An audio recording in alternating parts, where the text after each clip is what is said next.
Nanti di perjalanan waktu berganti akan muncul keadaan ganti umat, ganti umat, ganti umat sampai ke ujung dunia berakhir. Sebelum menuju itu, kata Nabi, ada satu keadaan yang ditandai di masa itu dengan satu, tadharal fitanu, banyaknya fitnah tersebar. Wa yakthurul kadhibu, banyaknya manipulasi sehingga sulit dibedakan mana yang benar, mana yang salah. Wa tataqarabul aswaqu, terjadi percepatan digital sehingga tandanya pasar mudah diakses. Ibu dulu kalau ke pasar naik angkot kan, naik ojek manual, beli pulang ke rumah ya. Sekarang diklik barangnya datang ya.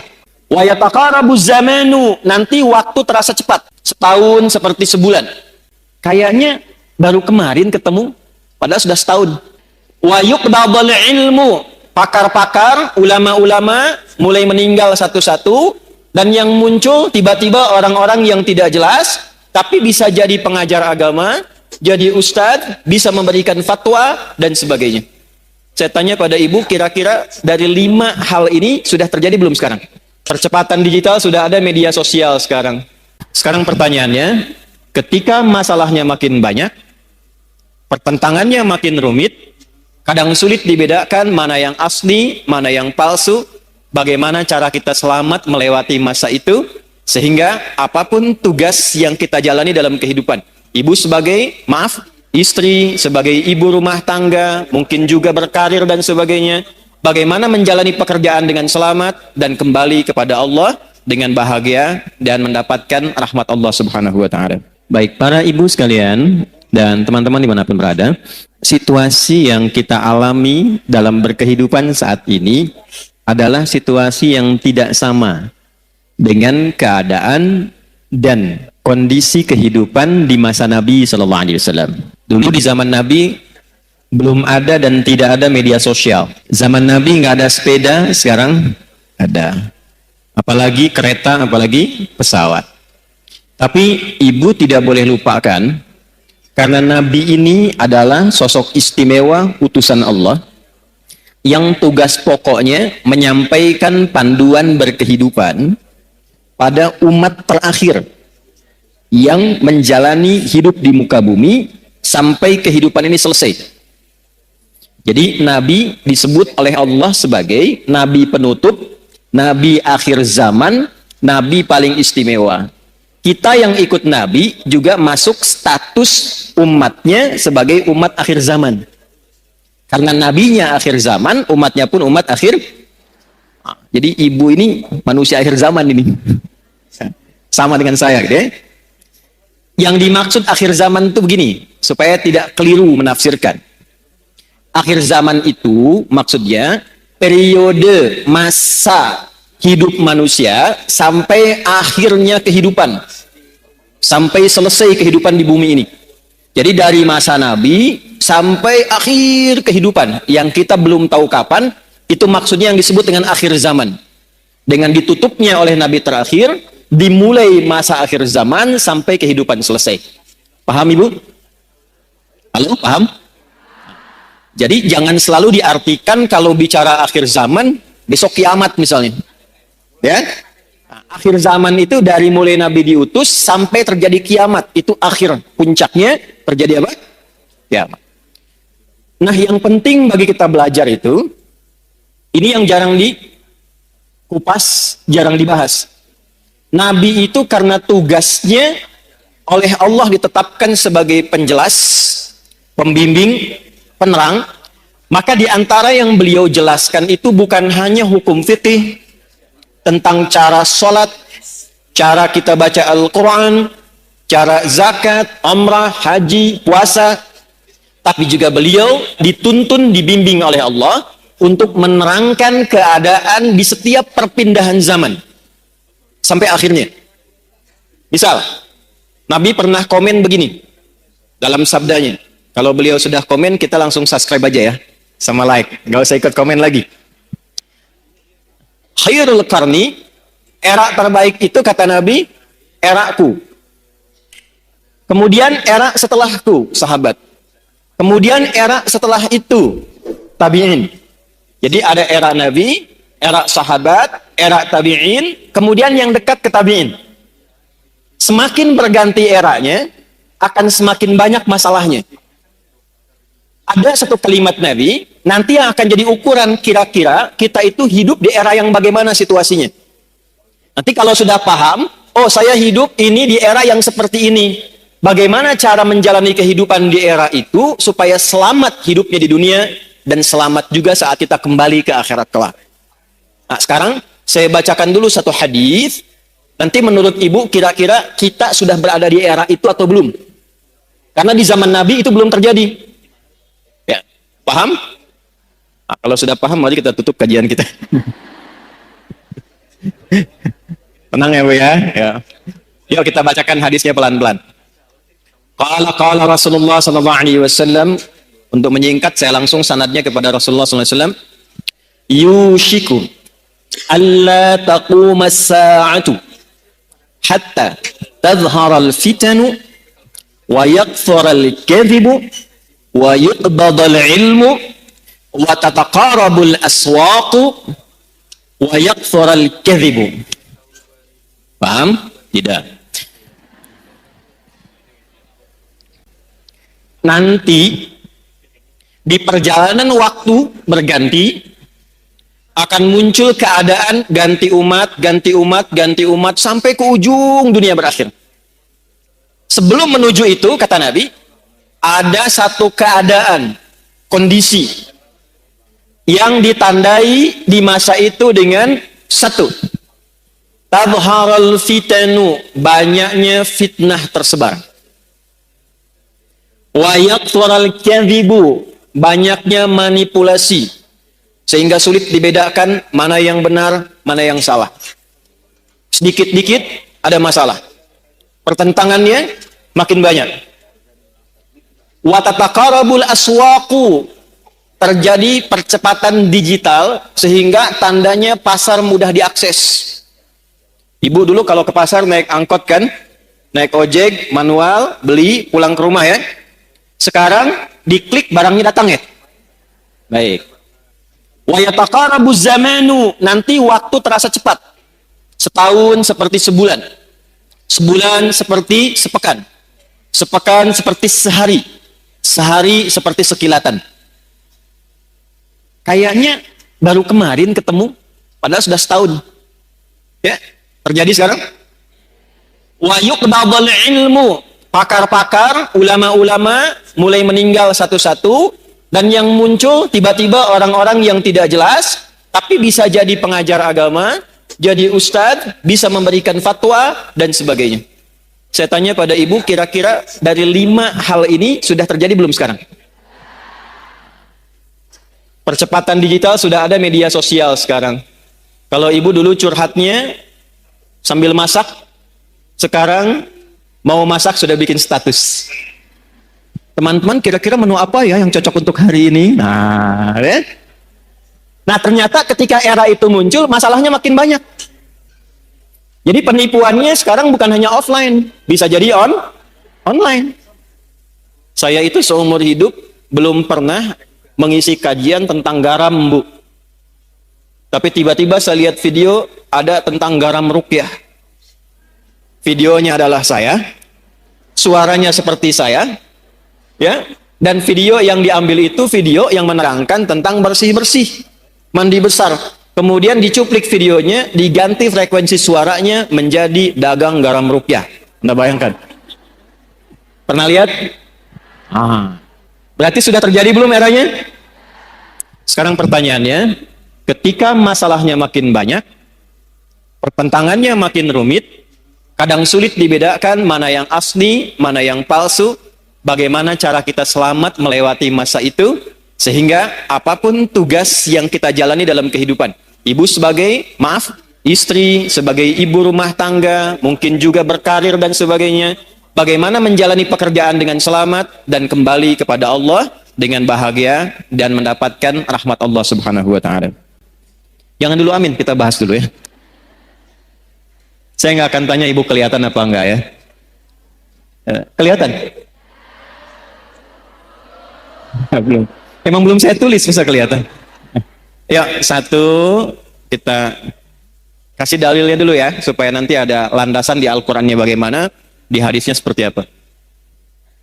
Judulnya Panduan Selamat Dunia Akhirat berdasarkan petunjuk Al-Quran dan Sunnah Nabi SAW. Satu, Al-Quran, surah ketiga Ali Imran, ayat 102. Saya kotaki, mohon maaf. Ini nanti diantara ayat yang tiap pekan oleh Nabi disampaikan dalam kesempatan khutbah Jumat.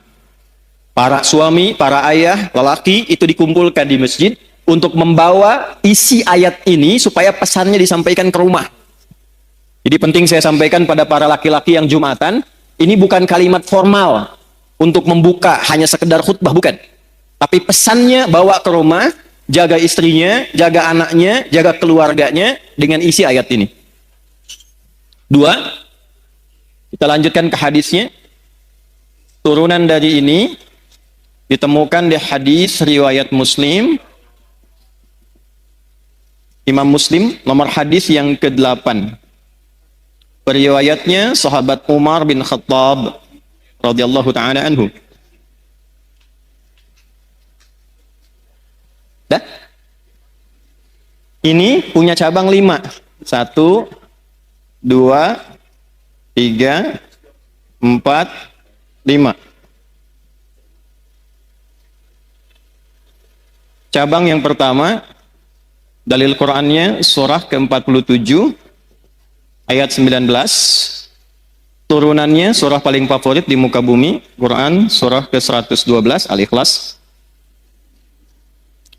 Hadisnya, karena ini kajian ibu-ibu, kita ambil ibunda kita Sayyidah Aisyah. Hadis riwayat Sayyidah Aisyah radhiyallahu taala anha, didokumentasikan oleh Imam Al-Bukhari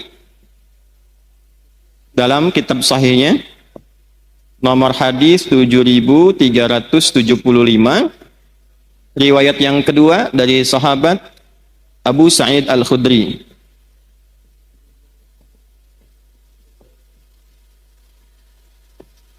Masih di Al-Bukhari. Ini sudah saya cek ya Bu ya, insya Allah betul. Nomor hadis 7374. Sudah? Ini kisi-kisinya, ada yang bawa mobil tadi, Kijang Toyota Sport yang lama, yang biru dongker, platnya 1427 MC. Nah itu ada tulisan di atasnya itu nanti surat yang terkait dengan ini. Di depan ada mobil parkir tadi saya lewat. Nomor platnya 1427 MC itu di belakang. 2, ini turunannya Quran surah kedua di ayat 45 sampai 46, plus Quran surah ke-29 ayat ke-45. Hadisnya kita ambil yang sahih juga, hadis riwayat Al-Bukhari, juga hadis riwayat Muslim yang meriwayatkan sahabat Abu Hurairah. Karena Al-Bukhari sudah, kita masukkan yang Muslimnya supaya lengkap. Nomor hadis 393 sampai 397. Kemudian yang tokoh yang mengalaminya namanya Khalad bin Rafi' Az-Zuraiqi. Nah, sampai ke tokohnya kita cari supaya maksimal. Ya, kita mulai ya. Setiap pekan, dalam kesempatan Jumat, Nabi senantiasa membuka khutbahnya dengan satu ayat Al-Quran, satu ayat saja, tapi memberikan pedoman keselamatan yang pokok. Gampangnya gini, kalau ibu ingin selamat di dunia ini, aktivitasnya apapun, mau ibu pebisnis, pedagang, di rumah, jadi perawat, apapun itu. Suami kerjanya apapun, ingin selamat kehidupannya di dunia, sampai dijamin selamat pulang ke akhirat, maka pokoknya ada di ayat ini. Jaga ayat ini, amalkan isinya, pekerjaan apapun insya Allah selamat. Ayatnya ada di Quran surah ketiga Ali Imran di ayat 102 yang tadi saya baca di awal pembukaan kajian. A'udzubillahi minasyaitonirrajim. Ya ayyuhalladzina amanu ittaqullaha haqqa tuqatih wa la tamutunna illa wa antum muslimun. Yuk kita bedah pelan-pelan ya. Kita bagi 3 ayatnya. 1, ya ayyuhalladzina amanu. 2, ittaqullaha haqqa tuqatih. 3, wala tamutunna illa wa antum muslimun. Ini mohon maaf saya tulis dengan khot saka ya. Kan khot itu ada khot nasakh, thuluth, ada ruk'ah, ada farisi. Nah ini jenisnya khot saka. Khot paling kontemporer. Saka itu singkatan, saka hoyong. Supaya cepat. Ya ayyuhalladzina amanu. Mau dibahas singkat atau dibahas detil? Oke. Ya, disebutkan 361 kali dalam Al-Quran. Fungsinya untuk memanggil, harfun nida. Nah, huruf memanggil itu di bahasa Arab ada 14. Ada a, ada ya, ada aya, ada wa, dan seterusnya. Tapi di Al-Quran yang disebutkan ibu, penting ini catat, itu hanya 1 dari 14 ini. Ini kadar Allah kajian kami yang terakhir di disertasinya membahas tentang kajian gramatikal Quran 30 juz dari Al-Fatihah sampai An-Nas. Nah, ia ini satu-satunya huruf panggilan yang disebutkan dalam Al-Quran. Ternyata rahasianya yaitu memiliki fungsi, memiliki dan mewakili seluruh fungsi huruf-huruf nida yang lain. Misal, huruf nida itu huruf panggilan, Bu. Ya, ibu nida, ibu panggilan. Dipanggil suami, panggil anaknya, dan sebagainya. Ya, memanggil yang dekat. Ya, memanggil yang menengah. Ya, memanggil yang jauh. Ya, bisa untuk minta tolong. Ibu sedang tawaf, tiba-tiba misalnya ada kondisi tertentu, kejepit, terus minta tolong. Ibu tinggal panggil dengan 1 huruf. Ya, nengok semua tuh. Ya, yang dekat, yang menengah, yang jauh. Nidaul qarib, nidaul mutawassit, nidaul ba'id. Pelan-pelan. Ayyuha disebutkan 150 kali dalam Al-Quran. Ayyunya namanya munada kalau di ilmu nahwu, berfungsi menguatkan hukum. Haknya namanya hak tanbih, berfungsi mengingatkan. Nanti sampai sini belum paham, kalau sudah kita terangkan jelas baru mengerti. Alladzina disebutkan 1080 kali dalam Al-Quran. Ini namanya konjungsi, kata sambung, isim mausul, tapi menunjuk pada objek, orangnya tanpa kecuali, siapapun. Mau laki-laki, mau perempuan, berapapun usianya, siapakah dia, besar, kecil, tua, muda, apakah dia diberikan kekuatan dengan kedudukan, harta melimpah, atau orang biasa, semua tanpa kecuali. Jadi kalau ada ayat Quran, dibuka dengan kata alladzina amanu, artinya Allah tidak membedakan siapapun sepanjang dia merasa punya iman. Yuk kita terjemahkan dengan ilmu tadi. Ya ayyuhalladzina amanu. Hei semua yang masih merasa punya iman dalam dirinya. Aku tidak melihat apakah engkau merasa kaya, orang biasa, punya kedudukan, laki-laki kah, perempuan kah, besar kah, kecil kah, tua kah, muda kah, ulama kah, orang biasa kah, sepanjang engkau merasa punya iman kepadaku, dimanapun kau berada. Apakah engkau merasa dekat, menengah, atau engkau sedang berada di tempat yang jauh, sepanjang engkau merasa punya iman. Aku tegaskan, aku ingatkan. Aku tegaskan, aku ingatkan. Nah, kalau tahu begitu beda kan ya ngajinya ya. Ibu kalau menemukan kalimat seperti itu di Quran, artinya kita sedang disentuh langsung oleh Allah. Allah nggak lihat status kita, nggak lihat status sosial, tidak melihat status berkehidupannya, apakah berkeluarga atau belum. Yang penting merasa punya iman. Ingat ya Bu ya, ingat baik-baik ini. Saya berikan satu rahasia penting di dalam pembuka ayat ini, tapi ini diantara kita saja.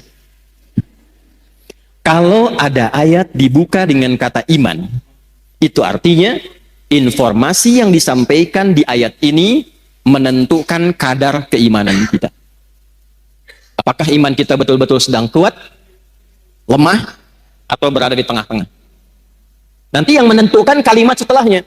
Ya ayyuhalladzina amanu. Karena itu para sahabat, kalau mendengar ayat turun di Quran dengan kalimat iman, ya ayyuhalladzina amanu, mereka akan datang dengan gembira dan mengatakan sami'na wa ata'na. Kami mendengarkan ya Allah ya Rasulullah, dan kami akan menaati apapun yang disampaikan oleh Allah untuk membuktikan keimanan kami pada Allah dan Rasul.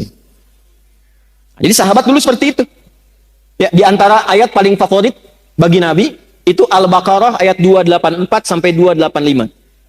Orang yang hafal 3 ayat ini dan biasa berdoa dengan mengawali dengan 3 ayat ini, sepanjang yang dimintakan baik untuknya dunia akhirat, maka cepat akan dikabulkan oleh Allah.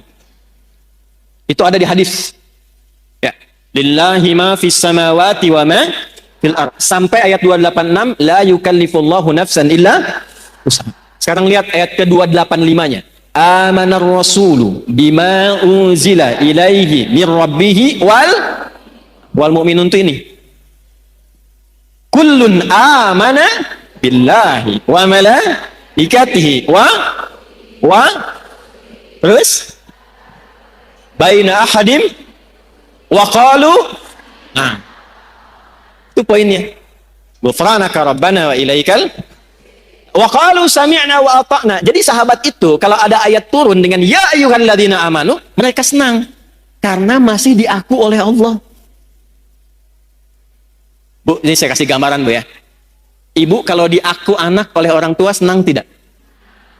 Ibu kalau diaku teman sama orang yang berpengaruh senang tidak? Ibu kalau bilang, presiden bilang begini, ini teman saya tuh, senang tidak? Senang. Kalau ada tokoh yang ibu senangi, terus bilang sama ibu, itu teman saya tuh, senang tidak? Sekarang Allah mengakui keimanan kita, kita dianggap sebagai hamba Allah.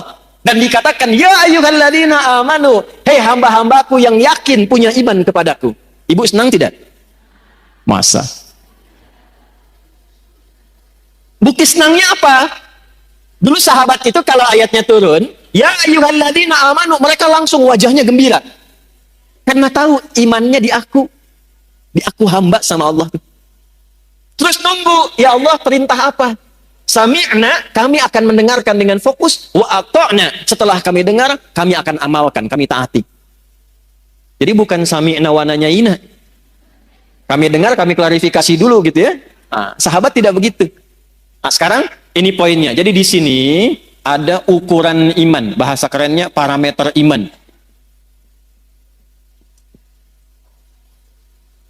Rumus pertama, kita belajar rumus.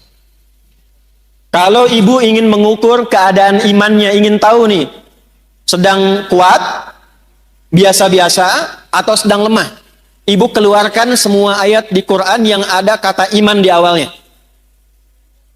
Lalu lihat setelah itu informasinya. Kalau ibu sudah mengamalkan informasi itu dengan semangat, artinya imannya sedang kuat. Contoh, kalimat iman pertama di Al-Quran ada di Al-Baqarah ayat 3. Alladzina yu'minuna bil ghaib. Kalimat iman pertama. Setelah itu, wa yuqimunas. Orang-orang yang imannya itu cenderung bagus kepada Allah, pakai yu'minun, cenderung bagus, naik, bisa dilihat dengan semangatnya menunaikan sholat dengan baik. Maka menunaikan sholat itu ukuran iman. Bila ibu sholatnya semangat, itu tandanya imannya kuat.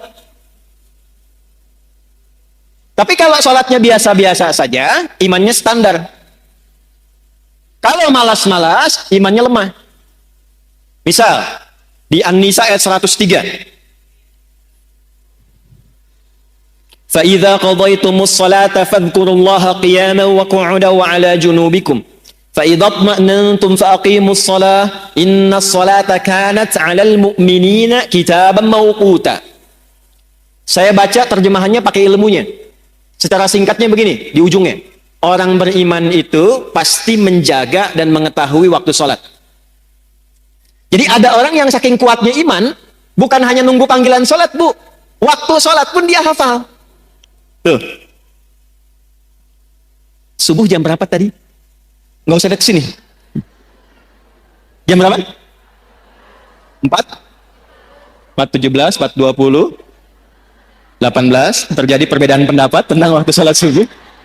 Gak apa-apa, ini menunjukkan ibu berada dari daerah yang berbeda-beda. Ya. Kiara Condong, Kiara Condong. Soreang? Soreang ya. Alhamdulillah. Karawang? Ada, Masya Allah. Bekasi? Baik ya. Bekasi memang agak jauh dikit. Nih, kita ambil tengah-tengah subuh 4.18 misal. WIB, waktu Indonesia bagian Bandung. Adzan di istiqamah. Allahu Akbar, Allahu Akbar. Ibu dengar. 4.18. Begitu ibu dengar adzan, ibu langsung siap-siap. Ya. Dipanggil sholat, langsung siap-siap. Nah, ini menunjukkan imannya ibu itu standar.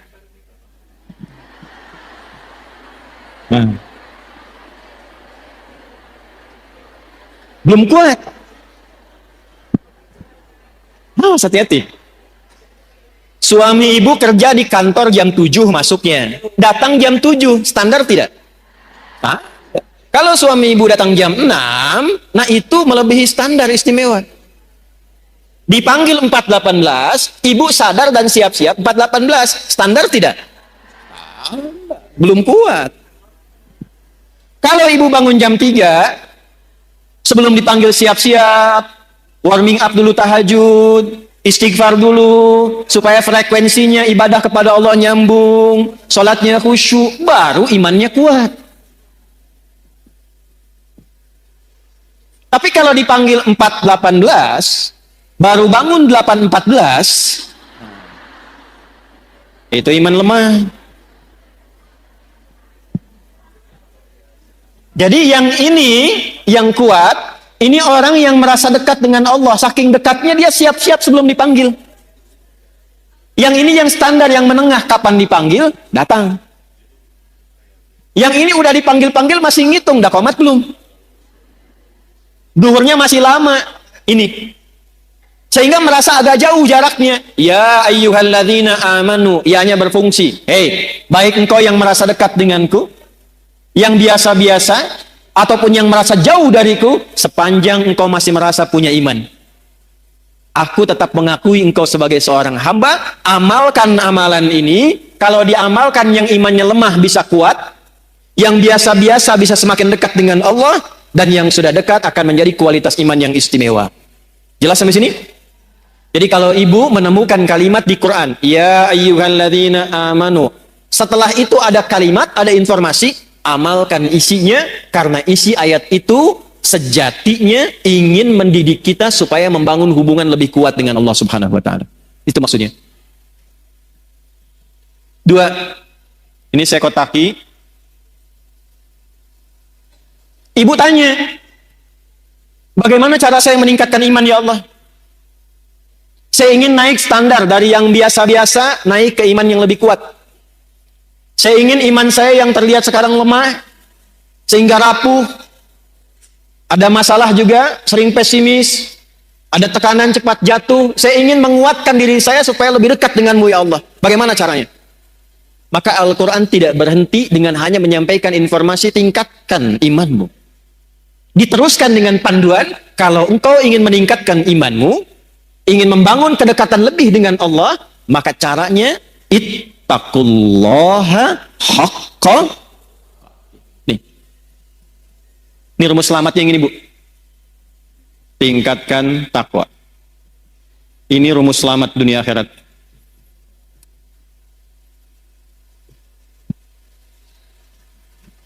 Ya, tahan ya, karena itu saya kotaki. Tingkatkan apa? Pelan-pelan. Jadi kalau ibu bertanya, apa rumus selamat dunia akhirat dalam Al-Quran dan hadis? Bahasa Qurannya sederhana. Tingkatkan takwa secara serius dan benar. Tingkatkan takwa secara serius dan benar.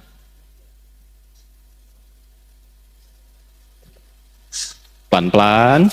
Mohon izin saya turunkan sedikit volumenya, supaya lebih bisa didengar dengan baik. Tadi kalau agak keras tuh agak semangat ya.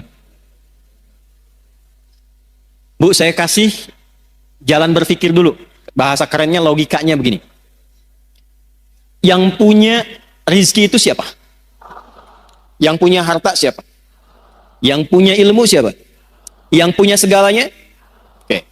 Sekarang simpan. Tidak ada yang serupa dengan Allah. Laisa kamitslihi syai'. Tapi saya kasih ibu permisalan sedikit saja. Ibu kalau dekat dengan pejabat, aksesnya mudah nggak? Ibu kalau punya teman orang kaya, gampang dibantu nggak? Gampang kan? Dengan logika yang sama, ibu kalau dekat dengan Allah, apa yang sulit bagi Allah? Nah, ini jarang dipakai, Bu. Ada persoalan, kenapa tidak dikembalikan ke Allah? Ingin sesuatu, kenapa tidak meminta ke Allah? Yang kita butuhkan sekarang itu bukan materinya, bukan kedudukannya. Yang membuat bahagia itu seringkali bukan karena materi berlimpah, bukan. Yang sejatinya membuat kita lebih bahagia itu ada ketenangan dalam jiwa. Makanya di rumah tangga, sakinah itu didahulukan sebelum mawaddah. Sakinah, mawaddah, dan mawaddah itu, Bu, pemberian ungkapan cinta yang diberikan dengan pemberian fisik, materi. Kalau baru akad itu mahar. Ya, itu diteruskan setelah berumah tangga. Misal istrinya milad, suami kasih hadiah pulang ke rumah. Mama, selamatnya milad, semoga berkah. Ya, nggak usah tiup-tiup lilin mah, ini aja aku punya hadiah nih. Belang 2 kilo misalnya kan. Nah, misal gitu. Nah, suami juga begitu. Misal suami promosi jabatan, dapat. Atau dia merasa bahagia, ibu masakkan kue kesukaannya. Itu mawaddah, Bu. Itu mawaddah namanya. Jadi ada rasa cinta yang timbul karena berbagi hal materi, itu mawaddah. Tapi pertanyaannya, kenapa sakinah mendahului mawaddah? Karena sebanyak apapun harta dikumpulkan, kalau tidak ada ketenangan di rumah tangga, itu hampa kehidupannya. Saya kan sering tanya ibu kan, ini terakhir saya mau tanya lagi nih. Ibu pilih mana? Kaya tapi gelisah, atau miskin tapi tenang? Tidak ada pilihan ketiga. Dua aja. Dua aja. Saya tahu, saya belum bilang pun lihat wajah ibu sudah paham saya. Pasti cari yang ketiga. Kaya tapi gelisah atau miskin tapi tenang?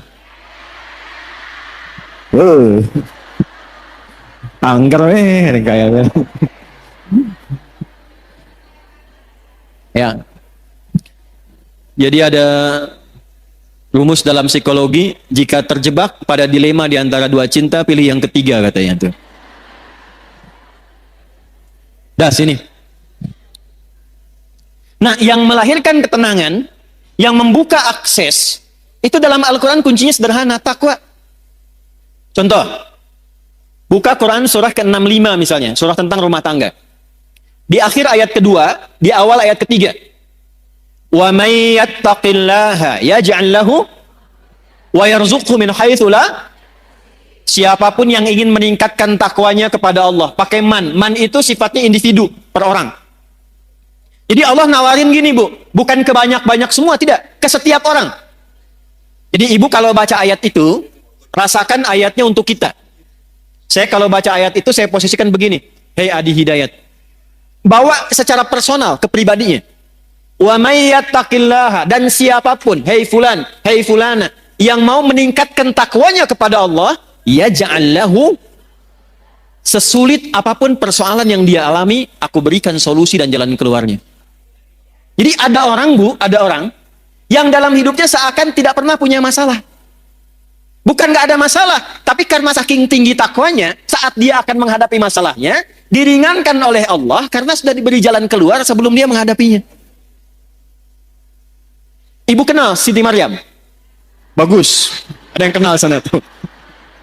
Kalau kenal langsung saya tutup kajian kita hari ini. Tuh. Sayyidah Maryam itu siapa? Nah ini masalahnya. Ibu punya ayat tentang perempuan, An-Nisa. Ada tokohnya Maryam. Cuman jarang dibaca. Ibu keluarkan isinya. Lihat sejarahnya. Maryam itu ketika akan terlahir, itu ibunya berharap lahirnya laki-laki. Karena ada berita dalam kitab suci sebelumnya, di masa ibunda itu tinggal, namanya Hannah, suaminya Imran. Ada tanda-tanda akan lahir dari rahim seorang perempuan terbaik di masa itu, seorang nabi dan rasul. Semua sepakat, Hannah itu orang terbaik, perempuan paling solihah di masanya, suaminya soleh. Kemudian ketika mengandung, berharapnya laki-laki. Imrannya meninggal sebelum lahir anaknya. Begitu lahir, lahirnya perempuan. Ibu pengen laki-laki, keluar tiba-tiba perempuan. Nah, anak ini unik, Bu. Nanti kalau dalam kajian lain fikih rumah tangga, kita akan bahas salah satunya hikmah tentang anak. Kenapa kok bisa pengen laki-laki keluar perempuan? Pengen perempuan lahir, pengen cepat tiba-tiba lambat. Pengen ditunda tiba-tiba lahir lagi. Nah, itu ada hikmahnya. Tapi saya mau langsung masuk ke Maryam. Begitu lahir perempuan, beliau langsung berkata begini, "Ya Allah, perempuan." Quran surat 3 ayat 36. Takwanya ayat 37-nya. Falamma wada'atha qalat rabbi inni wada'tuha untha. Ketika dilahirkan ternyata yang lahir itu perempuan, Hannah berkata begini, "Ya Allah, perempuan. Saya pengennya laki-laki." Apa jawab Allah? Wallahu a'lamu bima wada'at wa laysa dzakaru kal untha. Allah lebih mengetahui hikmah rahasia di balik kelahiran setiap anak. Kamu jangan simpulkan perempuan seperti pikiranmu. Perempuan pun punya keistimewaan yang tidak dimiliki laki-laki. Coba ibu sepanjang berkehidupan pernah menemukan nggak keistimewaan yang dimaksud di ayat ini apa? Ibu tuh istimewa, Bu. Nanti Pak, pas pengajian bapak-bapak saya bahas yang laki-laki, Pak. Tenang. Nggak, saya katakan gini. Ini ayat turun saat perempuan tuh direndahkan, Bu. Ya, direndahkan, dianggap bahkan tidak sempurna. Ada ibadah di satu keyakinan, kalau isinya masih perempuan belum bisa berlangsung.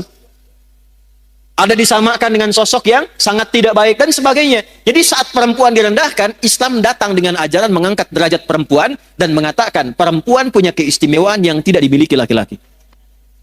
Lalu wa inni sammaituha Maryam, diberi namalah anak perempuan itu dengan nama apa? Maryam. Yang mau saya katakan bukan Maryamnya. Yang mau saya katakan, hal pertama yang dilakukan oleh ibunda Maryam, Hannah, itu melatih Maryam supaya membangun kedekatan lebih dengan Allah. Jadi yang diajarkan pertama kali, Bu, ya, yang disiapkan itu bukan bagaimana nanti bajunya, bagaimana popoknya,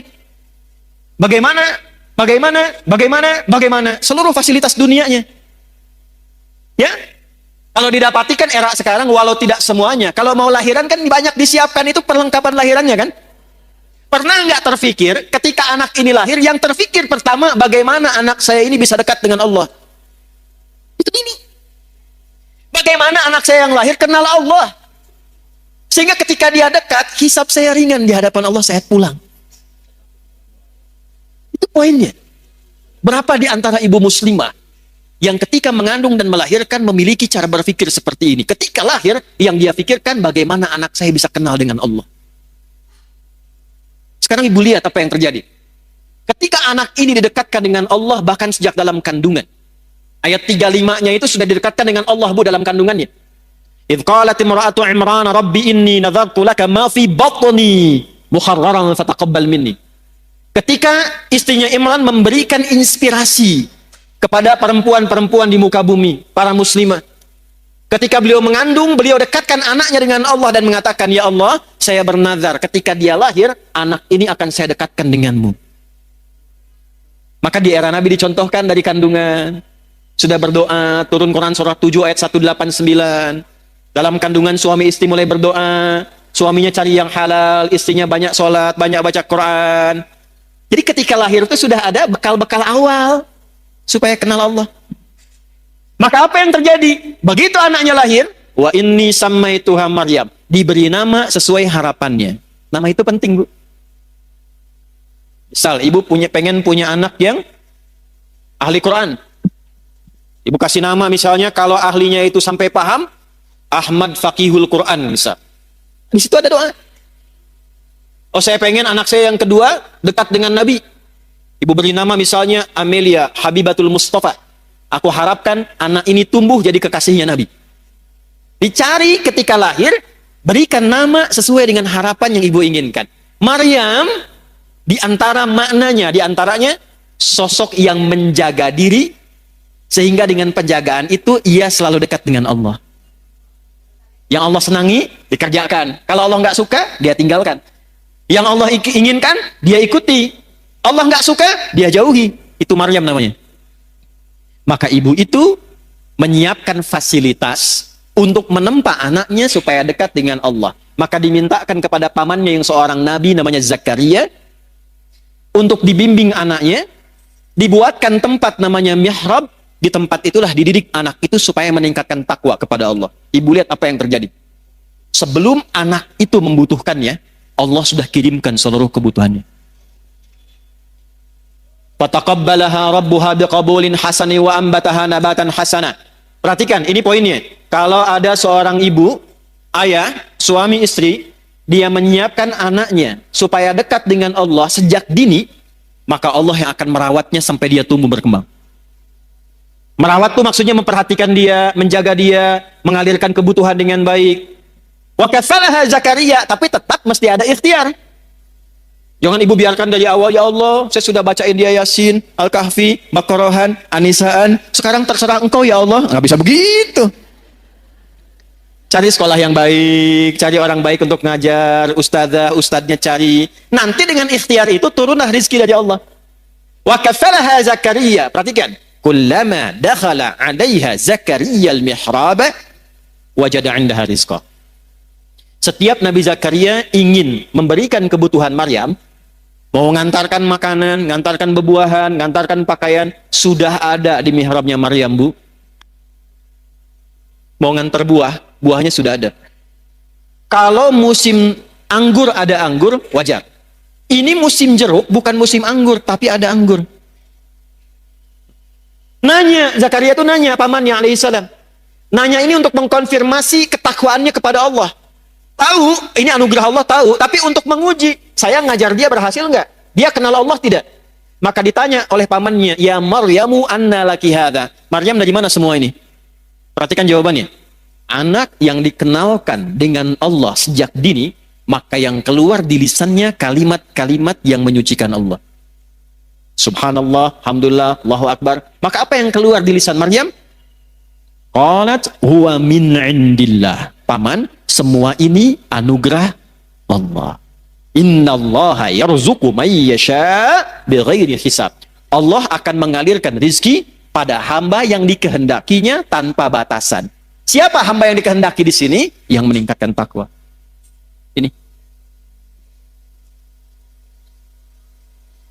Jadi kalau anak-anak ibu dari awal didekatkan, dikenalkan dengan Allah, itu yang keluar nanti kenal Allah, Bu. Saya pernah lihat satu video dulu, ada anak mau disuntik masih kecil. Yang keluar tuh subhanallah, astagfirullah, dosa apaku ya Allah, astagfirullah, gitu. Ya kan? Tapi tidak sedikit juga anak-anak yang mau disuntik harus dikenalkan dengan mainan dulu gitu kan, dan sebagainya. Tidak salah, tidak. Tapi kalau ingin dijaga, dirawat oleh Allah, maka kenalkan sejak dini. Maka Bapak Ibu, Bapak tuh ada Bapak di sana, Ibu di sini, supaya terbawa juga suasananya. Yang mau saya tegaskan yang pertama, apakah itu hanya berlaku untuk Maryam atau umum? Kita bisa dapat nggak? Dari mana taunya? Kembalikan ayatnya di Quran. Maryam ini hanya contoh. Seperti Nabi Ayub, contoh kalau sakit amalnya bagaimana. Seperti Nabi Yunus, contoh kalau sedang kena musibah amalnya seperti apa. Seperti Nabi Ibrahim, contoh kalau jadi ayah yang sibuk, memperhatikan anak bagaimana. Contoh. Petunjuknya ada di Quran. Jadi kapanpun kita hidup, keluarkan ayat ini, maka kita berpeluang mendapatkan yang sama seperti Maryam mendapatkannya. Maryam Nabi bukan? Bukan. Rasul bukan? Perempuan? Solihah? Takwa? Dapat. Ibu Nabi bukan? Sama dengan Maryam. Rasul bukan? Sama dengan Maryam. Perempuan? Sama dengan Maryam. Ibu sama solehnya dengan Maryam. Itu yang beda. Tinggal ini yang ditingkatkan. Maka ayatnya balik lagi ke surat ke-65. Wa may yattaqillaha yaj'al lahu. Bukan hanya Maryam, siapapun. Dulu ada Maryam, sekarang misalnya ada Iis, ya, ada Ina, ada Eti, ya. Ada Ici, ada macam-macam lah, silahkan gitu kan. ada Siti, ada macam-macam. Silahkan siapapun namanya, karena kalimat Qur'annya nawarkan umum untuk personal. Man, kamu mau tingkatkan takwa, aku berikan hal yang serupa. Bu, tolong catat ini ya. Tidak ada orang hidup tidak punya masalah, itu nggak ada. Nggak ada. Saya ulangi ya. Tidak ada orang hidup yang tidak punya masalah. Masalah itu Allah kirimkan, bukan ingin membuat kehidupan kita bermasalah, bukan. Tapi ingin meningkatkan kualitas kehidupan kita agar lebih baik dari sebelumnya. Karena kalau tidak diuji, Bu, kemampuan kita tidak keluar. Anak-anak ibu yang sekolah itu, ada ujian nggak? Kalau nggak ada ujian, itu ibu nggak akan tahu anak ibu tuh benar nggak belajarnya. Ilmunya dapat nggak? Untuk menguji bahwa dia sudah dapat ilmu, punya kemampuan baru, mesti ada ujian. Nanti kalau sudah pintar, naik kelas dia, menghadapi masalah yang baru. Dengan logika yang sama, hidup juga begitu. Kalau datang masalah, berbahagialah. Karena ketika Allah kirimkan masalah itu, bukan ingin membuat kita bermasalah, bukan. Tapi supaya kemampuan kita bertambah, dan memudahkan kita mengatasi berbagai macam persoalan kehidupan berikutnya. Cuma kalau ibu ingin cepat mengatasi masalah itu, dibuat gampang oleh Allah. Caranya tingkatkan takwa. Sehingga setiap masalah yang datang, sebelum datang, diringankan dulu oleh Allah. Seakan-akan nggak ada masalah. Ustadz juga sama, Bu, punya masalah. Serius. Bahkan masalahnya kadang itu lebih banyak dari ibu. Itu masalah ibu ditanyakan juga ke saya. Nanti ada pertanyaan tuh. Di poinnya ini. Siapa yang mau bahagia angkat tangan? Sudah cukup turun. Ya. Ternyata rumus bahagia bukan harta, bukan kedudukan. Itu banyak public figure, kaya-kaya, menikah, sebulan, 2 bulan, masalah. Ternyata faktornya bukan karena terkenal, bukan karena harta. Yang ingin bahagia, rumusnya takwa. Quran surah kedua di akhir ayat 189. Ayat 189 di surah Al-Baqarah ditutup dengan kalimat begini. Wattaqullaha la'allakum tuflihun. Jika engkau ingin bahagia, maka tingkatkan takwamu kepada Allah. Bertakwalah kepada Allah, maka hidupmu cenderung bahagia. Siapa yang ingin pintar? Ya kan? Yang kepintarannya berkali lipat. Ternyata rumusnya takwa. Ditemukan di mana? Di Quran surah kedua Al-Baqarah di akhir ayat 282. Ayat paling panjang di Al-Quran menyampaikan ilmu yang termasuk rumit tapi ditutup dengan kalimat wattaqullaha wa yu'allimukumullah. Engkau tingkatkan takwamu kepada Allah, Allah tambahkan dan ajarkan pengetahuan-pengetahuan yang mudah. Ini kuncinya.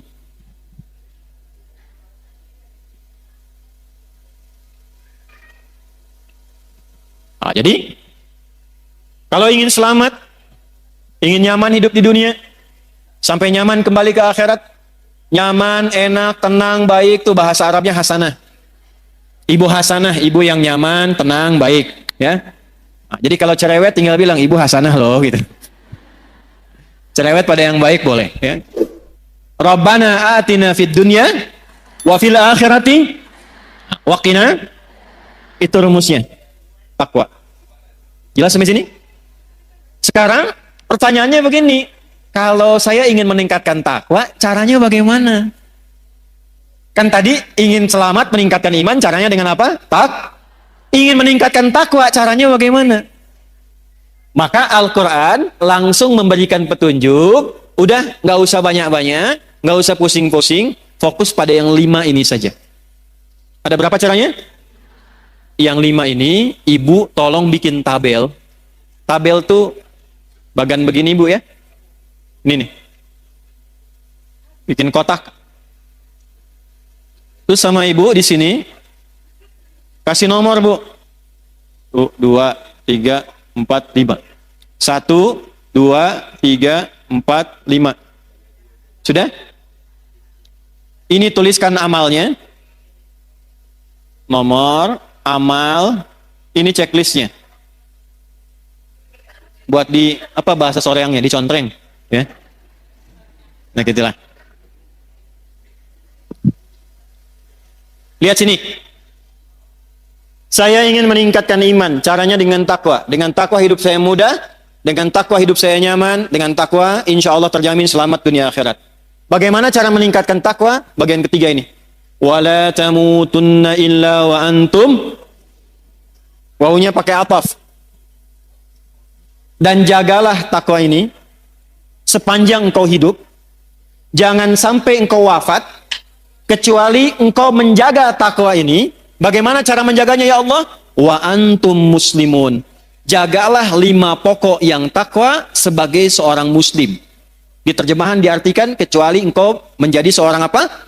Muslim. Muslim itu artinya orang yang mengamalkan Islam. Saya ulangi. Muslim itu artinya orang yang mengamalkan apa? Ibu senang bahasa Arab gak? Kenapa pelan suaranya? Kalau enggak, jawab aja. Enggak, gitu. Enggak apa-apa, Bu. Enggak harus pelan-pelan. Ya, jawab, Bu ya. Jawab. Kecuali kalau akad nikah diam bisa. Ya, kalau ibu dilamar, anak ibu misalnya ya, dilamar, diam. Itu harus pastikan, Bu. Diam itu tanda setuju. Kalau tidak setuju, jawab. Karena kaidah usul fikihnya mengatakan begini, as-sukutu alamatu heeh. Diam itu tanda setuju. Ya. Nah, kalau pertanyaan begini disampaikan, nah kita tinggal gambarkan saja kecenderungannya kemana untuk diulas. Ibu senang bahasa Arab gak? Gini, kalau ada 4 huruf, misal Islam, maka kalau kita mau bentuk jadi orang, tinggal tambah mu depannya sebelum akhirnya i. Islam orangnya muslim, iman orangnya mukmin, ikhlas orangnya mukhlis, ihsan orangnya rumusnya MUI, MUI, Islam, MUI, muslim, iman, mukmin, ihsan, baik, ikhlas. Jelas ya? Tapi kalau katanya begini, O atau A tinggal tambah ah di ujungnya. Tak. Misal, laki-laki mau jadiin perempuan, tinggal tambahkan tak ah di ujungnya. Muslim perempuannya, nah, mukmin, soim. Nah. Dah sini. Sudah. Biar nggak ngantuk. Muslimun orang-orang Islam. Muslim itu orang yang mengamalkan Islam. Apa itu Islam? Angkat tangan. Apa itu Islam? Ya, Ibu, mangga, Bu. Quran? Berserah diri 100.000. Saya serius. Enggak ya? Titip panitia aja ya, kejauhan. Panitia mana panitia, Mas? Ibu itu. Bu, iya tabu, awas Bu, kade Bu. Ayo mau tambah, saya naikkan 500.000. Islam itu takwa, baik, kurang. Ya, Ibu. Iya. Salat, zakat, puasa, haji, baru 4. Syahadat, 1 juta ya, 1 juta. Nah. Mas yang itu ya, Ibu itu ya. Nanti belakangan ya, Bu ya. Apa, nggak jadi? Baik. Nah, sekarang saya naikkan. Tahu dari mana Ibu jawabannya itu? Dah cukup. Ini udah saya tulis nih. Hadis Muslim, nomor hadis yang ke-8, riwayat Umar bin Khattab. Dah, tahan sini, lihat sini. Fokus. Ya Allah, saya ingin meningkatkan takwa, caranya bagaimana? Kata Allah, kamu jadi orang Islam yang baik.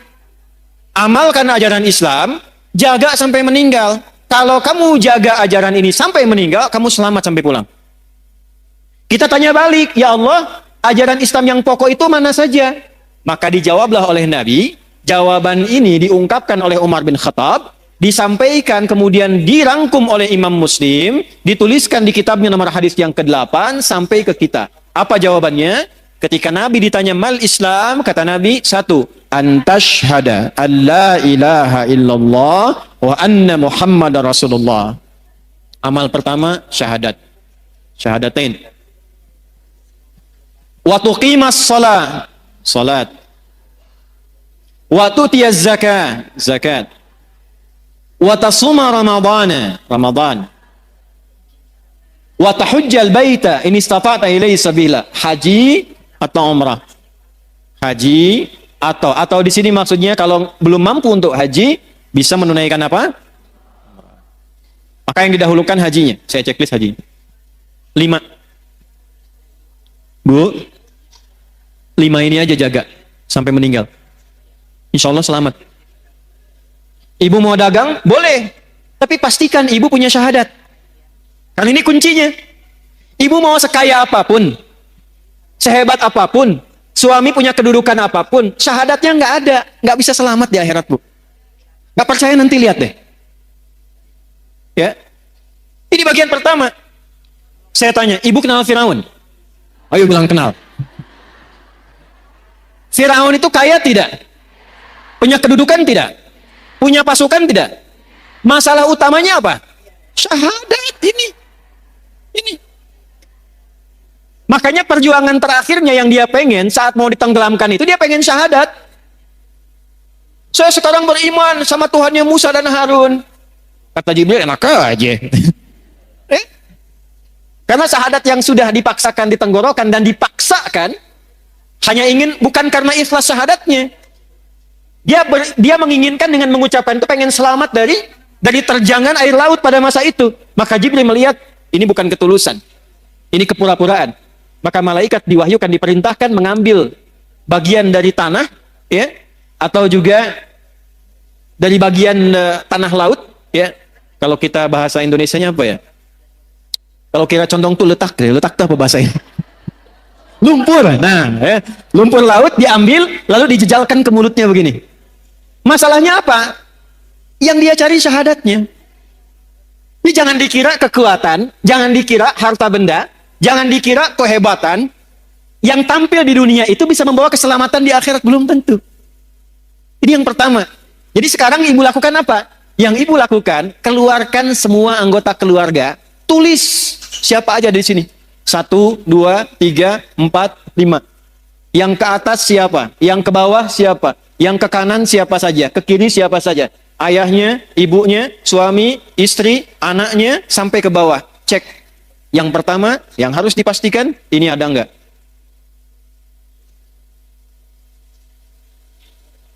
Gimana syahadatnya suami? Istri bagaimana? Ibu? Anak-anaknya? Keluarganya? Ini nomor 1. Letakkan urutan pertama. Buka Quran surah 52 ayat 21. At-Tur. Quran surah 52 ayat 21. Saya tanya ibu dulu sebentar. Ibu mau ketemu anaknya lagi nggak di akhirat? Mau kumpul nggak dengan keluarganya? Dengan suaminya? Kenapa pelan? Lihat sini. Ternyata yang pertama ditampilkan Quran itu bukan bekal harta, bukan kedudukan. Jadi kalau ibu punya suami, punya anak, punya kedudukan, punya harta banyak, itu tidak menjamin mengumpulkan kembali di akhirat. Walladzina amanu, iman dulu. Wattaba'athum dzurriyyatuhum biimanin alhaqna bihim dzurriyyatahum. Dan para orang tua yang punya iman diikuti oleh anak cucunya, sekeluarga, kerabatnya semua beriman, kami akan kumpulkan kembali, kata Allah. Aku kumpulkan kembali satu keluarga itu di taman surga semuanya. Wa ma alatnahum min amalihim min syai'. Dan tidak akan aku sia-siakan amal mereka untuk menguatkan iman itu. Jadi kalau ibu ajarkan anak dari kecil supaya kenal Allah, itu ditulis, Bu, diperintahkan malaikat tulis tuh. Kadang-kadang mesti menjewer anak supaya dekat dengan Allah, itu ada bekas. Di hari hisab, di antara tanda yang Allah perintahkan pada malaikat, cari pada diri anak, ada nggak bekas pendidikan orang tua kepada anaknya supaya anak kenal Allah? Pernah nggak ada begitu? Begitu anak ingin menjauh dari Allah, susah diingatkan. Ibu belai misalnya begini, nak. Itu bekas belayannya itu nanti akan jadi tanda di yaumil hisab. Dulu saya kecil itu dijewer begini, kalau ngumpet ngaji. Maghrib, TV mati. Sembunyi dimanapun akan dicari. Saya pernah kecil, ingin ngetes aja, dicari nggak? Saya sembunyi di bawah lemari asisten rumah tangga, saya masuk situ. Ternyata asisten rumah tangga diperintahkan oleh ibunda kami, cari Adi sampai ketemu. Harus ngaji di hadapan ibu. Kalau nekat dijewer. Dan saya baru tahu kenapa telinga ini penting dijewer. Ternyata di sini ada bagian sensitivitas dari saraf yang bisa menggerakkan juga ya bagian dari dalam diri manusia itu untuk menstimulus kepintarannya muncul. Tapi bukan berarti pulang dari sini ibu jewer semua anak, bukan. Saya mau katakan kenapa orang tua dulu kalau mendidik anak kadang suka dijewer gitu. Ya, ternyata itu ada bukti ilmiahnya sekarang. Jangan potong videonya ya, awas nih. Sekarang suka ada kontainer potong-potong video. Kontainer tuh yang suka bikin konten, ya. Udah, sini udah ya. Jadi Islam tuh sampai mengatur begitu, Bu. Ya, jangan sampai awas mendidik dengan cara menyakiti. Makanya saya suka koreksi terjemahan-terjemahan itu. Anak usia 7 tahun, ajari dia sholat. Kalau 10 tahun dia belum mau sholat, maka apa? Tuh, kan? Bu main pukul aja. Terjemahnya bukan begitu. Idrib itu artinya memberikan contoh sampai mengerti. Dari kata doroba. Doroba itu artinya memberi contoh. Innallaha la yastahyi ayyadriba mathalan ma ba'udatan fama fau. Ngasih contoh.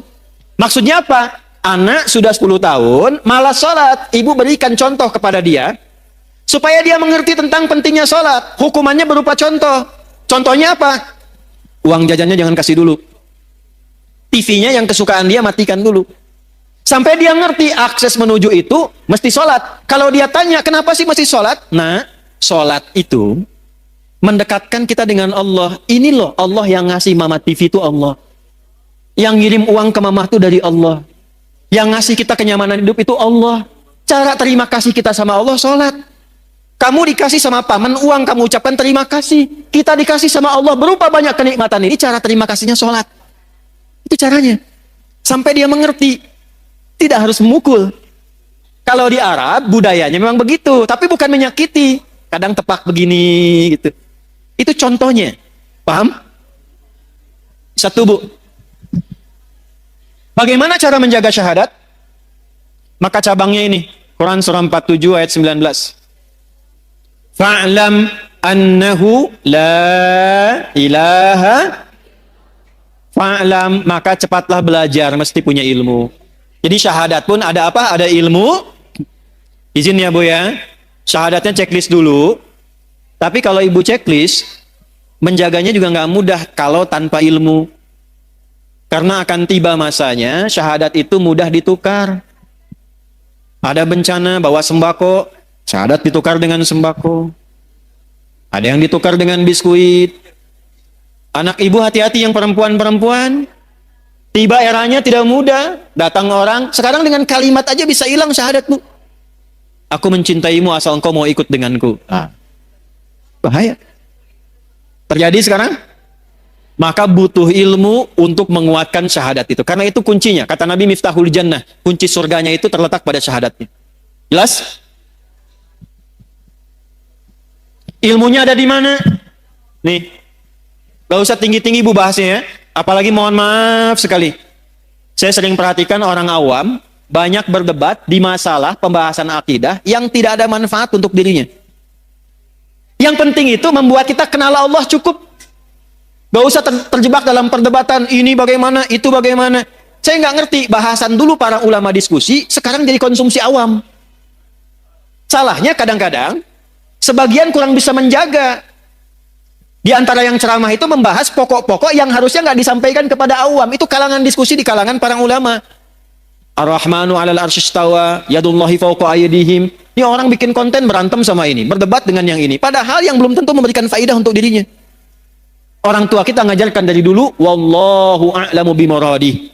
Bagi orang awam, cukup kenal Allah, cukup paham tentang bagaimana kita menyembah Allah, jaga itu sampai meninggal, selesai. Makanya ketika Nabi mengajarkan menjaga tauhid, pada orang-orang awam, pada sahabat-sahabat beliau yang awam, itu diajarinya simpel Bu.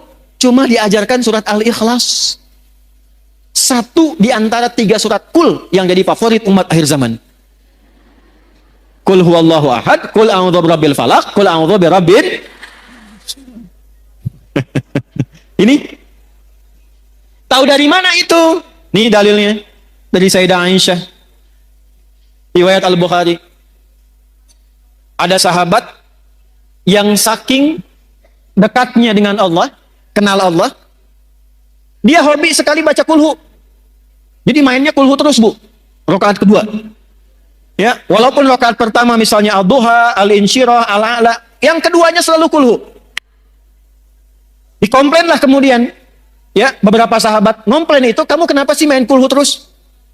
Baca kulhu terus? Maka disampaikan kepada Nabi, inilah hebatnya Nabi sallallahu alaihi wasallam. Nabi tidak memberikan vonis, tidak langsung memberikan hukum, dipanggil orangnya ditanya, kenapa engkau senang baca kulhu di rakaat kedua? Kata sahabat ini, ya Rasulullah, di dalam kulhu itu ada sifat-sifat Allah yang indah.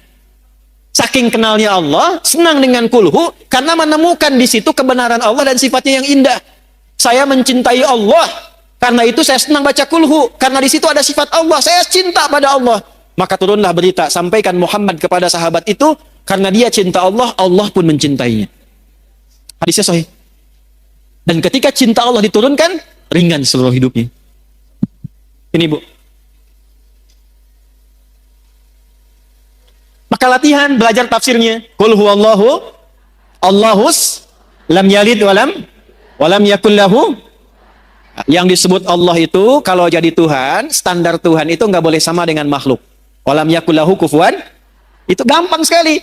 Kalau menetapkan Tuhan, harus beda dengan makhluk, karena ini khalik. Kalau ada satu sifat yang sama, berarti bukan Tuhan. Sepakat? Contoh, manusia melahirkan tidak? Lahirkan. Manusia berpasangan tidak? Manusia punya anak tidak? Manusia itu makhluk atau khalik? Baik, kalau manusia berpasangan, maka Tuhan nggak boleh berpasangan. Kalau ada sifat Tuhan berpasangan, berarti sama dengan makhluk, bukan Tuhan. Manusia melahirkan dan dilahirkan, berketurunan, punya keturunan. Tuhan nggak boleh punya keturunan. Tuhan tidak boleh berpasangan. Tuhan tidak boleh melahirkan. Sebab kalau Tuhan punya sifat makhluk, berarti ada potensi makhluk bisa jadi Tuhan. Jelas? Ini simpel banget, logis. Dan kita diajarin itu. Pada akhirnya, walam yakullahu kufuwan. Kalau ibu sudah bertaut kepada Allah dengan kalimat ini, maka Allahus Samad. Apapun masalah kita, kita akan bergantung pada Allah. Ibu baca Al-Ikhlas ini, sampai ibu merasakan dalam hati bahwa ibu punya Allah. Saya punya Allah. Itu kalau kalimat itu sudah belum menancap pada kalbunya. Di hadis Abu Sa'id Al-Khudri, Bu, ada sahabat bilang begini, ngapain sih baca surat itu terus? Diadukan kepada Nabi. Apa komentar Nabi? Nabi malah menyanjung. Surat Al-Ikhlas ini, itu sepertiganya isi kandungan Al-Quran. Jadi kalau ibu ingin dimudahkan hafal Quran, dimudahkan dekat dengan Quran, pahami surat Al-Ikhlas, bacakan itu dengan niat ingin dimudahkan dekat dengan Al-Quran. Nih. Ini cara menguatkan syahadat. Boleh dibawa kepada zikir, boleh. Makanya dalam sholat, setelah sholat, itu salah satu yang dibaca itu selain ayat kursi, itu Al-Ikhlas. Sebelum tidur, Al-Ikhlas dibaca dengan Al-Falaq dan An-Nas. Maaf Bu ya, saya bukan ingin mengajarkan, hanya ingin mengingatkan. Cara bacanya, jangan hanya keluar tulisan bunyi, sampai tertanam di kolbu bahwa ibu merasa punya Allah. Qul huwallahu ahad. Sampai ibu merasa bisa nangis, itu luar biasa. Allahus Samad. Ya Allah, aku ikrarkan dengan lisanku bahwa engkaulah satu-satunya dan hanya satu Tuhan yang aku sembah dan ibadahi. Allahus Samad, ya Allah, aku punya masalah dalam kehidupan, tapi aku punya keyakinan ketika aku gantungkan semua persoalan ini solusinya kepadamu, engkau yang akan ringankan seluruh masalahku. Dan ketika ibu menyebut Allahus Samad, rasakan masalah apa yang dimiliki. Dengan anakkah, dengan rumah tanggakah, kehidupan sosialkah. Lalu sandarkan semua kepada Allah. Lam yalid walam, engkaulah Tuhan yang tunggal, yang hak, tidak beranak, tidak diperanakan. Satu-satunya Tuhan, ya Allah. Walam yakul lahu, nggak ada yang pernah serupa denganmu. Kalau sudah aku ikrarkan seperti ini, aku bertuhan kepadamu, aku bergantung kepadamu, belum engkau juga berikan solusi padaku, maka dengan cara apa lagi aku memohon kepadamu? Karena itu ketika Nabi lewat, ada sahabat mengatakan begini, Allahumma ushidu bi annaka antallah as-samad alladzi lam yalid walam yulad walam yakul lahu kufuwan ahad. Allahumma inni as'aluka an taghfira liya. Ya Allah, aku bersaksi hanya engkaulah Tuhanku satu-satunya, aku sembah, aku tuhankan. Aku gantungkan hidupmu kepadamu. Aku nyatakan kau satu-satunya Tuhan yang tidak serupa dengan makhluk manapun, tidak beranak, tidak diperanakan. Aku tidak minta apapun, ya Allah. Dengan aku mengesahkanmu, aku hanya minta ampuni dosaku. Aku ingin jadi orang baik. Nabi lewat, lalu Nabi mengatakan begini, Fulan, tahukah engkau apa yang kau baru baca tadi? Orang ini berkata, ya Rasulullah, engkau yang paling tahu. Allah wa Rasuluhu a'lam. Allah dan Rasulnya yang paling tahu. Kata Nabi, engkau baru saja meminta kepada Allah dengan menyebut namanya yang paling agung, yang engkau kalau ucapkan itu, doamu akan selalu dijawab, permintaanmu tidak akan pernah tertolak. Itu hadisnya sahih. Hadisnya sahih. Dan Syekh Said Sabiq memasukkan hadis itu dalam pembahasan akidah ketika mengurai Al-Asmaul Husna di kitabnya Al-Aqaid Al-Islamiyah. Jadi kalau orang benar al-ikhlasnya, Bu, ini sampai ke dalam jiwanya, itu doanya mustajab, Bu. Karena dia merasa punya Allah. Nah, ini yang diminta ini udah nyambung belum sama Allah nih? Kadang lisannya kemana, hatinya kemana? Ibu baca subhanallah, satu kali belum nyambung, wajar. Dua kali belum connect, wajar. 33 kali belum nyambung, ibu mesti baca berapa kali lagi?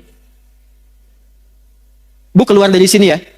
Mie ayam, mie ayam, mie ayam, mie ayam, mie ayam, mie ayam, mie ayam. Sampai 33 kali itu. Saya yakin sampai mau tidur, ibu akan ingat mie ayam itu. Nggak percaya silahkan. Mie ayam, mie ayam, mie ayam, mie ayam, mie ayam. 33 kali. Minimal ibu akan cari kan? Ibu tiap hari, Bu, subhanallah, subhanallah, subhanallah. Dari 33 ini, bagian keberapa yang sampai ke dalam hati? 9, 10, 11?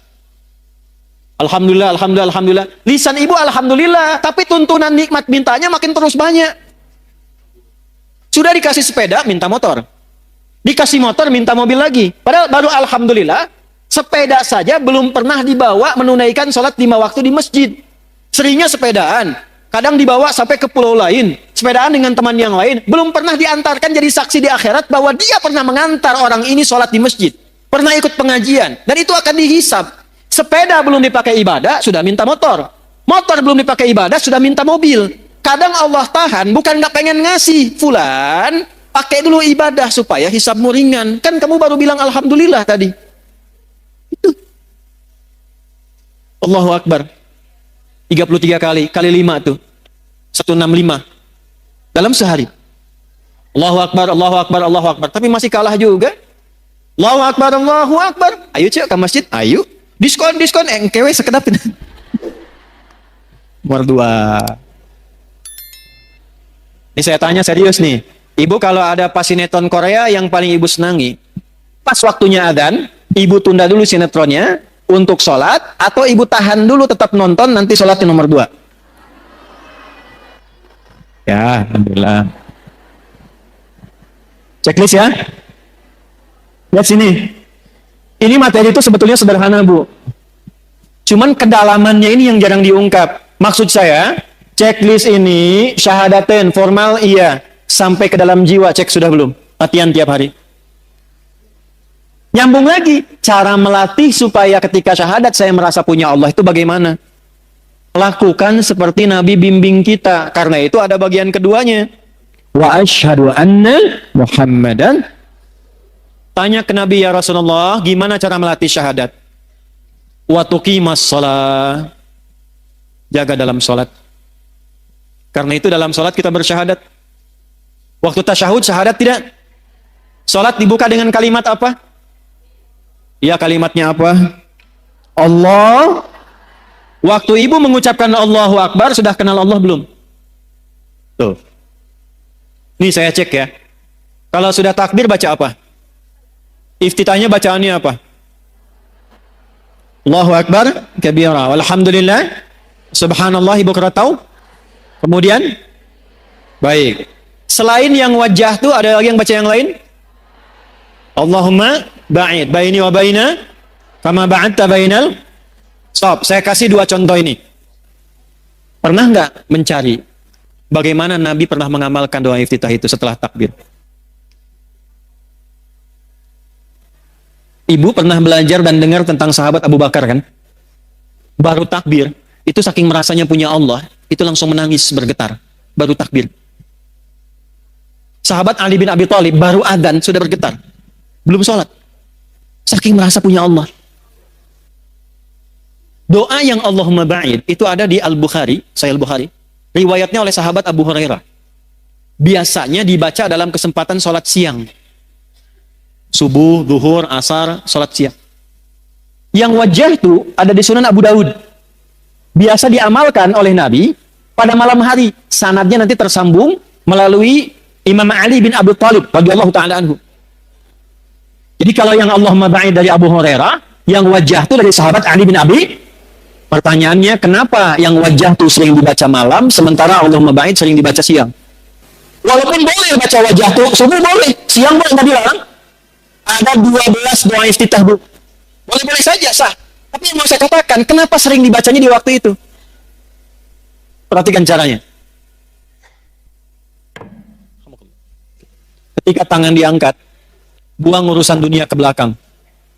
Kalau pengen khusyuk sholatnya, pasrahkan urusan kita kepada Allah, jadikan Allah yang maha agung, yang lain gak penting, buang urusan dunia ke belakang. Kenapa sholat jarang khusyuk? Karena ketika takbir dunianya masih dibawa. Allahu Akbar, oh diskon ini sekian, ini jemuran belum diangkat, ini masuk. Buang ke belakang. Pasrahkan kepada Allah. Nggak, ini ada kitabnya, ya. Ada beberapa kitab, kita simpulkan saja dengan cepat karena waktunya tinggal 5 menit. Lihat sini. Allahu Akbar, angkat tanganmu sejajar dengan pundakmu di sini, hadwaman kibaihi, atau sejajar daun telinga di sini, hadis An-Nasai. Tapi dua makna ini artinya apa? Angkatlah tanganmu, pasrahkan dirimu kepada Allah. Sekarang sholat dibuka, hanya Allah yang maha agung, yang lain nggak penting, semua buang ke belakang. Maka itu di Abu Daud dikatakan fakul, maka katakan Allahu Akbar. Saking pentingnya komitmen itu diucapkan dengan lisan.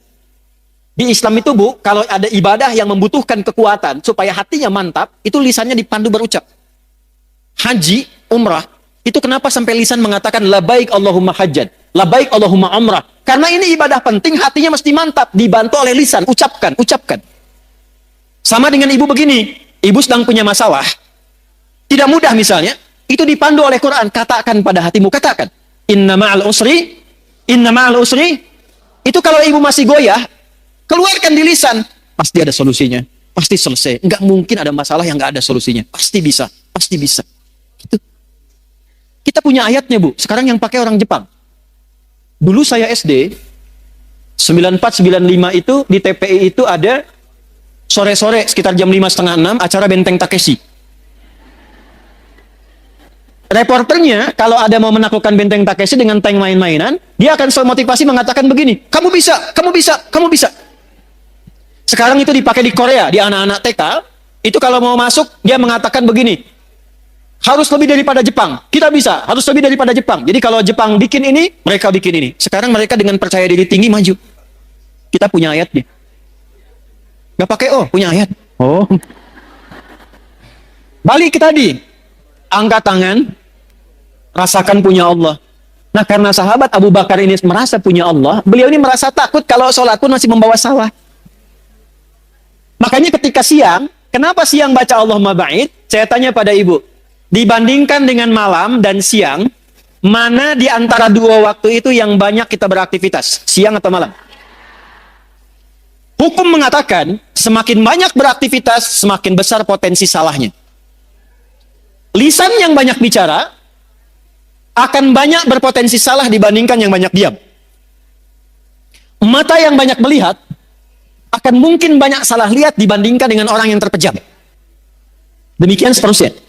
Maka kenapa dalam siang itu sering dibaca Allahumma ba'id? Karena ibu perhatikan maknanya. Begitu takbir, tangan ditutup begini. Ini ada riwayatnya, Bu. Ada riwayatnya. Kalau saya ulas terlalu panjang, saya langsung ke iftitah saja. Allahumma ba'id baini wa baina khataaya. Ya kecil yang pendek itu penting sekali. Ya kecil yang pendek itu pengakuan.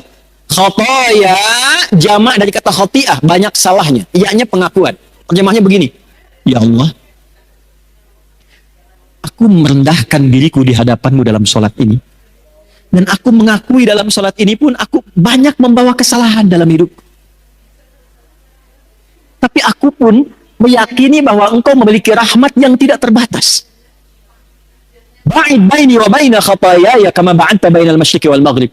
Maka aku mohon dengan limpahan rahmatmu, jauhkan aku sejauh-jauhnya dengan kesalahan-kesalahan yang telah aku perbuat, ya Allah, sebentang engkau jauhkan antara timur dengan barat yang tidak pernah bertemu. Maksudnya, aku tidak mau melihat kesalahanku lagi saat dihisab di hari kiamat nanti. Allahumma naqini minal khataaya kama yunaqqa thawbul abyadu minad danas. Ya Allah, kalau kesalahanku ini seperti noda dalam baju, maka dengan rahmat-Mu, jadikan aku bersih kembali dalam menunaikan sholat ini, seperti noda dibersihkan dari pakaian. Allahumma ghsilni bil ma'i wa talji wal barad. Ya Allah, sekotor apapun dosa yang aku bawa dari ujung kepala sampai ujung kaki, mohon hilangkan dengan sholat ini, seperti pakaian dicuci dengan air yang sangat jernih dan dingin. Jadi ketika takbir, baca Allahumma ba'id, itu sambil dobat, sambil tobat, sambil ingat dosamu. Jadi begitu takbir Allahumma ba'id baini wa baina khataayaya, ibu bayangkan saat sholat itu membawa salah apa sebelum sholat? Salah ucap kepada anak, salah sikap kepada suami,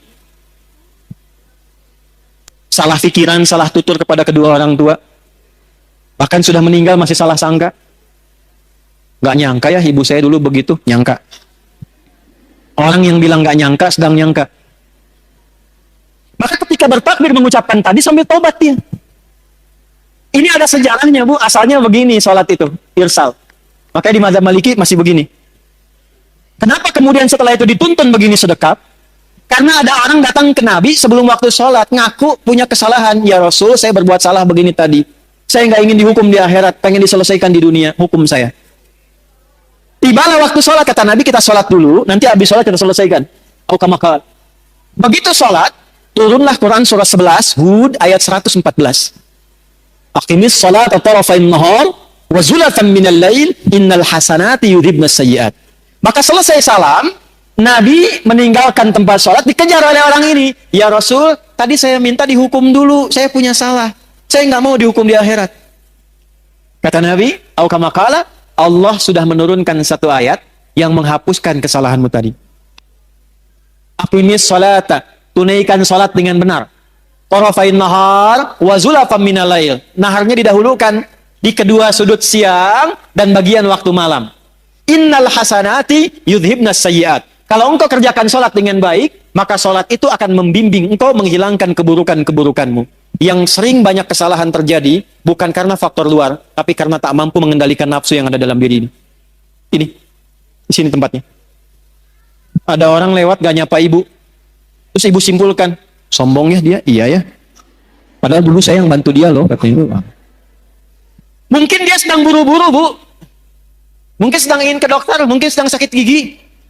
Cuman karena salah kesimpulan di sini, akhirnya yang terjadi salah persepsi, salah sangka, terjadilah kemudian hal yang tidak diinginkan. Maka apa yang terjadi? Ini yang salah. Biasanya yang kurang-kurang baik digambarkan dengan yang kiri. Ini bukan ngarang-ngarang ya. Ini ada ilmunya, ada kitabnya. Nadharat fi ma'anis shalah, asrarus shalah. Di antara kitab-kitab yang menuliskan tentang makna dalam gerakan dan bacaan salat. Kenapa kiri didahulukan begini? Ingin menunjukkan pesan begini. Yang pertama, sumber keburukan manusia itu ada di sini. Kalau salah menjaga, seringkali berbuat salah digambarkan dengan yang kiri. Kalau engkau pernah berbuat salah, tutupi dengan kebaikan tangan kananmu dan jaga kehadiran hatimu ini supaya engkau jadi orang baik untuk selamanya.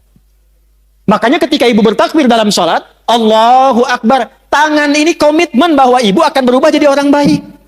Karena merasa punya Allah. Itulah kalau malam, kenapa yang dibaca wajah tuh? Ya, bahkan ditambahkan dulu dengan doa pembuka. Allahu Akbar kabira itu, Bu, satu di antara 12 doa iftitah. Ditambahkan wajah itu gabungan dua doa. Yang satu menghadirkan Allah dulu supaya merasa punya Allah. Allahu Akbar kabira, alhamdulillahi katsira, wa subhanallahi bukratan wa asila. Tertanamlah rasa punya Allah dalam hati dengan kalimat itu. Baru dibaca. Wajjahtu wajhiya lilladzi fataras samawati wal ardh hanifan muslima wa ma ana minal musyrikin. Inna salati wa nusuki wa mahyaya wa mamati lillahi rabbil la syarika lah wa bidzalika umirtu wa ana awwalul muslimin. Perhatikan kalimatnya. Ya Allah, di keheningan malam ini aku pasrahkan diriku sepenuhnya padamu. Engkaulah Tuhanku. Kalau aku selama ini sholat, selama ini ibadah, aku selama ini hidup, perhatikan, atau engkau wafatkan aku di detik ini ya Allah, hamba pasrah. Lillahi rabbil alamin, hanya untukmu saja penguasa segala alam.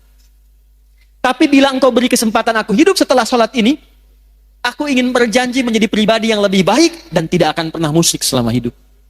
Jadi wajah itu perjanjian kita kepada Allah dengan komitmen mengatakan, ya Allah, aku merasa punya Tuhan, engkaulah Tuhanku, Karena aku bertuhan kepadamu, aku berjanji akan jadi orang baik dan menyiapkan bekal sebelum pulang kepadamu. Pernah nggak ada rasa itu sebelum kita sholat? Itu yang saya maksudkan checklist. Pentingnya ngaji itu. Jadi nggak usah bahas yang tinggi-tinggi yang nggak kita butuhkan dalam tanda petik. Ini aja dulu supaya selamat. Anak udah sholat belum?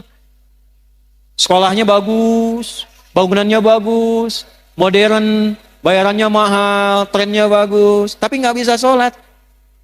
Coret, Bu. Untuk apa? Ibu yang ngandung dia, ibu yang melahirkan berjuang dengan kematian, ibu yang memberikan ASI, ibu yang dihisab. Terus ibu tempatkan anak itu di tempat yang tidak mengenal Tuhan, yang memudahkan ibu lahiran. Memudahkan anak itu dalam kandungan. Terus ketika ibu meninggal, dia pun nggak mampu menyolatkan ibu. Lantas untuk apa selama ini pengorbanan yang ibu lakukan? Ini penting saya katakan, karena saya pernah menangani kasus dulu di Jakarta. Awal-awal saya kembali dari Tripoli. Tentang hukum anak meng-hire orang-orang lain untuk menyolatkan kedua orang tua yang meninggal, karena dia nggak tahu cara nyolatkannya bagaimana. Pada sekolah tinggi sampai ke luar negeri. Tuh. Checklist, Bu, latihan dari kecil anak-anak. Dari kecil, kenalkan Allah. Zakat, punya cita-cita ya, Bu ya? Yang penting ibu bisa zakat selama hidup. Nggak harus ibu pikirkan banyaknya. 1000, alhamdulillah. 100, alhamdulillah. Niatkan selama hidup bisa zakat. Usaha. Kalau cuman pengen kaya, yang belum punya iman pun sudah banyak, Bu, yang kaya. Itu bukan persaingan. Beda cara berpikirnya. Saya ini dagang supaya saya bisa zakat. Karena saya punya Tuhan, namanya Allah. Saya pengen taatin Allah. Saya pengen bisa infak. Ya Allah, beri kemampuan saya untuk zakat. Bulan ini 25 juta aja ya Allah. Zakat itu berapa persen? 2,5%. Jadi kalau ibu minta zakat 25 juta, ibu minta rezeki 1 miliar itu. Zakat. Walaupun 100 ribu, walaupun 100 rupiah. Maksud saya begini, ketika nanti dihisab di hari kiamat, dipanggil. Ibu Siti Aisyah. Syahadat, checklist. Salat, checklist. Zakat, checklist. Nggak akan dilihat, Bu. Malaikat itu nggak senang gosip. Nggak ada kata malaikat, Ibu Aisyah cuma 100 ya? Iya. Nggak ada. Yang ada itu cuma checklistnya. Zakat, checklist. Nggak akan dilihat berapa banyaknya. Kita pengen saat dipanggil dan disebutkan, Iqra kitabak. Kafa binafsikal yauma 'alaika hasiba. Baca kitab hisabmu. Begitu dibaca, saya pernah zakat, alhamdulillah. Puasa, aman. Karena tanpa modal. Ya kan? Aman. Yang belum aman itu masuk nggak ke waktu puasanya. Makanya banyak berdoa. Latihan. Sekarang latihan puasa ya. Sehari latihan dulu. Kamis puasa lagi. Nanti berhenti dulu. Syaban banyakin puasa sunnah. Rajab itu sehari, 2 hari, 3 hari. Ya. Nanti Syaban tambahin banyak. Jangan kebalik. Rajabnya dibanyakin, Syaban berhenti. Walaupun tidak salah, tapi kalau konsep Nabi nggak begitu. Kalau Rajab itu misalnya Senin puasa, nanti Kamis puasa lagi. Pekan depannya puasa lagi sehari. Kalau Syaban dibanyakin. Senin puasa, Selasa enggak, Rabu puasa, Kamis enggak, gitu kan? Nah, Jumat enggak lagi misal gitu kan? Ya. Nanti Ramadan full. Checklist. Haji. Jangan salah baca. Manis tata'a ilaihi. Perhatikan cara menerjemahkannya. Bagi siapa yang ingin mampu berhaji. Terjemahan pertama, yang mampu haji. Terjemahan kedua, yang berusaha mampu haji. Beda atau enggak? Kita hanya dituntut berusaha mampu haji. Maka dari sekarang nabung. Walaupun sebulan 100 rupiah, nggak apa-apa 100 rupiah. Niatnya dituliskan.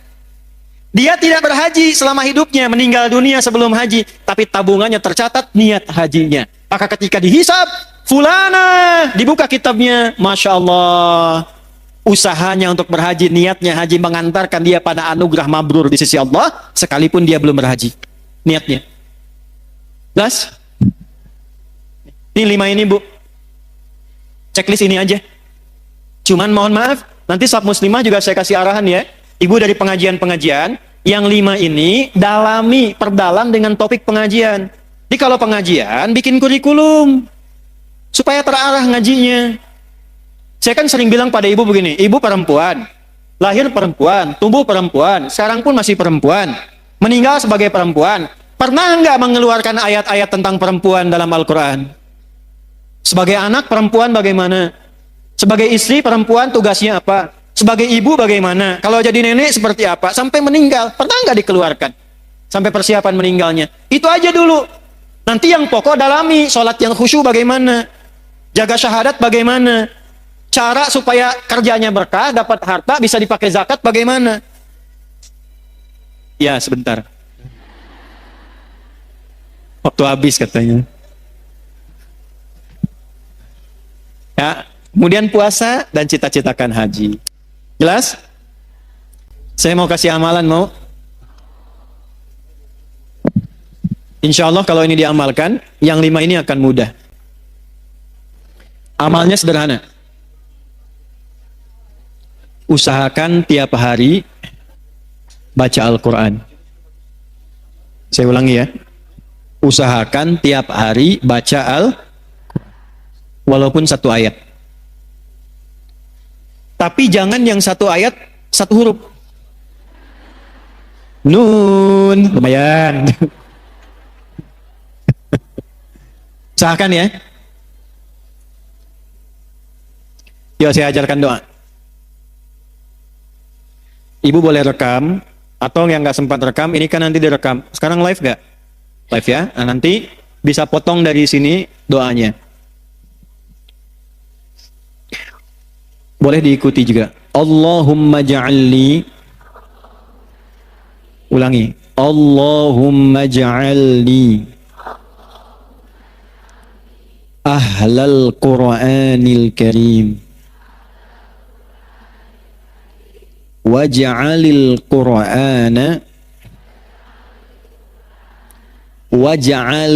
Qur'ana sahiban li fid dunya wa syafi'an li fil akhirah. Gitu ya. Nah, baca itu setiap selesai sholat, baca Allahumma ja'alni ahlal Qur'anil Karim waj'al Qur'ana sahiban li fid dunya wa syafi'an li fil akhirah. Insyaallah kalau doa itu dibaca dan kita rajin baca Quran tiap hari, apalagi berusaha menghafal Quran,